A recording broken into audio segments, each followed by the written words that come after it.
تمہارے پروردگار نے فرمایا ہے کہ تم مجھ سے دعا کرو، میں تمہاری دعا قبول کروں گا۔ جو لوگ میری عبادت سے ازراہ تکبر کتراتے ہیں ان قریب جہنم میں ذلیل ہو کر داخل ہوں گے۔ اللہ ہی تو ہے جس نے تمہارے لیے رات بنائی کہ اس میں آرام کرو، اور دن کو روشن بنایا کہ اس میں کام کرو۔ بے شک اللہ لوگوں پر فضل کرنے والا ہے، لیکن اکثر لوگ شکر نہیں کرتے۔ یہی اللہ تمہارا پروردگار ہے جو ہر چیز کا پیدا کرنے والا ہے، اس کے سوا کوئی معبود نہیں، پھر تم کہاں سے بھٹکائے جاتے ہو؟ اسی طرح وہ لوگ بھٹکائے جاتے تھے جو اللہ کی آیتوں سے انکار کرتے تھے۔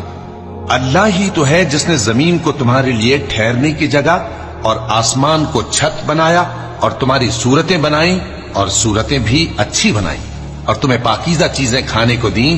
یہی اللہ تمہارا پروردگار ہے، سو اللہ رب العالمین بہت ہی بابرکت ہے۔